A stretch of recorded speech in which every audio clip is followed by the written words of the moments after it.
Have you ever been in a situation where someone didn't really see you? Like they were looking at you through their fears, through their past, through their stories, instead of who you actually are. And maybe back then or now you started to doubt yourself. Not because you suddenly changed, but because being misunderstood does that to you. If this sounds familiar, this video is for you.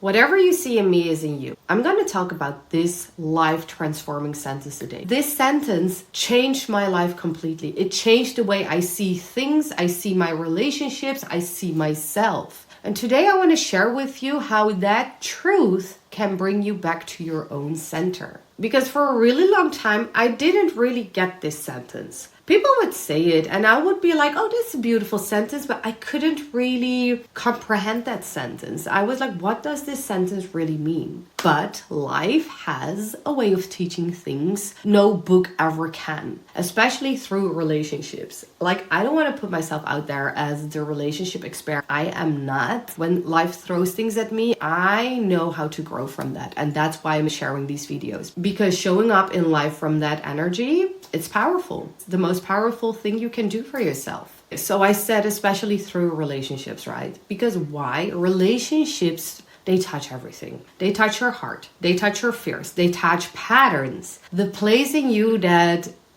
you didn't even know that there was still open. And I am really grateful for one of my relationships from the past because it taught me so many things in such a deep way. It wasn't easy. It was painful. And if you follow my content for a longer time, you know exactly that it was super painful. And maybe you've been there too, like, you know, in something that really hurt, but also changed you. But my attitude in life has always been this. If something is going to hurt me, I'm going to get the juice out of it. I'm not here to waste any pain. I am here to grow. That's the thing I do for me. So instead of asking, why did this happen to me? I started asking, what is this here to teach me? And that question changes everything, your attitude, everything. And you might want to sit with that question too, because it can and it will completely change how you see what you're going through right now. Because one of the biggest things this taught me is what this sentence really means. Again, super simple. Whatever you see in me is in you, positive, negative. Because I know who I am, I know how I love, I know my values, right? You do the same. If I'm loyal, if I commit, I commit. That's just who I am. And of course, I am human, right? I make mistakes. We all do. That's not the point. But I always want to be able to look at myself and say, I was true to myself. I was true to this relationship. I was true to this person.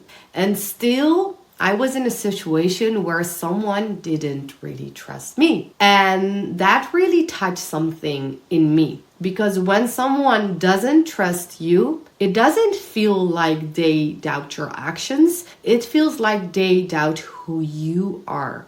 And I could feel this so clearly. I was like, you're not seeing me. You're seeing your own illusion, your own fear, your own story about me because of your past, probably. And you might recognize that too, being seen through someone else's fears instead of your truth. And that's when it really clicked for me in that moment when I saw that happening. This isn't about me being wrong because I knew that from myself. This is about someone who's being afraid, who's carrying and projecting his traumas onto me right now. And I reflected back on this. And you know what really helped me to see that? Years of really working on myself or really knowing myself. That really helped me to see all of this. Because there was a time in my life where I didn't know myself at all. Where I was lost, where I was so disconnected from who I really was. A total different version of me. And I went through my spiritual awakening, my Kundalini awakening, which was one of the hardest things I've ever experienced. It was like everything was crumbling down. I was losing everything. And from the ashes, I rebuilt myself. It broke me open and it really rebuilt me. And what it gave me was something really unshakable. It was the relationship with me. And when you have that, guys, you don't disappear so easily anymore. So if you're going through I don't want to say the dark night of the soul, the dark night of the ego, go through it, because it's where you're going to meet the real you. It's the golden you, and it's worth it. It's really worth it. And so because of this, I could stand in my center because I knew me. I knew the version of me who I found. Even when someone else was in their fear, their projections, I was standing in my truth. And standing in your center doesn't mean that you become cold or distant. It just means that you stay connected to what you know is true about you. Your values, your heart, your body, you. The version of you you found in the dark. And that is wisdom really enters, the mirror. You don't let someone else's emotions pull you away from yourself. And this is something I really want you to hear. Because the hardest moments in your life are really not here to break you. They are really here to prepare you. Whatever you're going through right now, the confusion, the heartbreak, the uncertainty, or the disappointment, it is really shaping you. Even if you don't understand it yet, even if it hurts now, because you are being shaped to show up as a stronger, more aligned version of yourself. And you don't have to rush it. You don't have to fix yourself. That's what I tried to do so many days. My attempts to fix the situation where life was asking me to accept it where I was and to trust the higher guidance. So you just have to stay with yourself in this situation and go through it. Sometimes staying with yourself is very simple, but super hard. And it's sitting in silence. It is taking a breath. It is feeling your body. It is letting yourself feel what you feel without really judging it, without walking away from it. That is how you stay in your center, by going through it. Because before I did the inner work, before I even knew myself, I would have disappeared in this relationship I just gave you as an example. I would have tried to prove myself. I would have walked towards the other person, but walked away from myself. And that is how you make yourself smaller, just to be loved. And maybe you recognize this right now. Maybe this is the pattern you're going through right now. Until we create the awareness, or until we see what we're doing, we can change the pattern. And that is why I'm recording this video for you right now.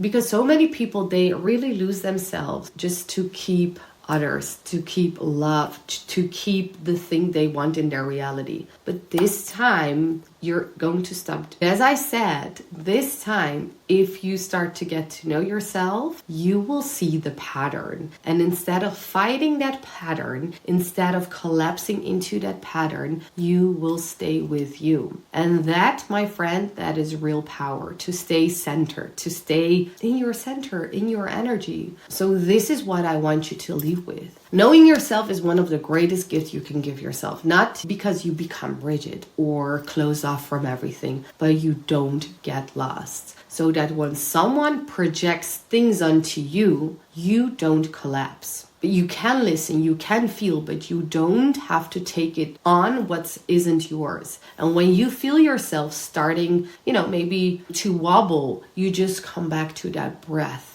You just come back to your body. You just come back to what you know that is true about you again and again. And if you're asking right now, okay, but how do I get to know me? How do I get to know myself better? Like, how do I stay in that center? And that is really by going through whatever you're going through, but with the intention to see yourself, to mirror yourself, reflect things back to yourself. This is what I'm doing. This is how I'm responding. This is what triggers me. This is my pattern. Why am I doing this? You do this inner work with your inner child, and then how you show up from your higher self to whatever you're going through will really help you to gain more confidence, to get to know yourself, your higher self better. There is no 10-step way of doing this. I wish I could give you, but everyone's situation is different. But as long as your intention is, I'm going to grow from this, I want to grow, transform from this, show me God, show me universe, that's exactly how you will answer the question you just asked me. Okay, so I don't know who needed to hear this. I hope, my intention with all of my videos is to give you so much so you can center yourself, to stand in your power, to grow and evolve no matter what life throwing at you. Make it count. The pain, everything you went through, you have two choices: or go down with it or to rise from it. And of course, it is hard, but as long as the intention is there and you want to guide yourself back to God, to the universe, to truth, to love, you've got a whole team around you of spirit angels, of the universe, of God, whatever resonates with you to help you go through it. You are never alone. Okay. So I don't know who needed to hear this. Let me know if it resonated. Let me know in the comments, like this video, share it with someone who needs to hear it if they're going through their dark night of their ego. Thank you for watching. Thank you for being here, and I'll see you in the next one. Bye bye.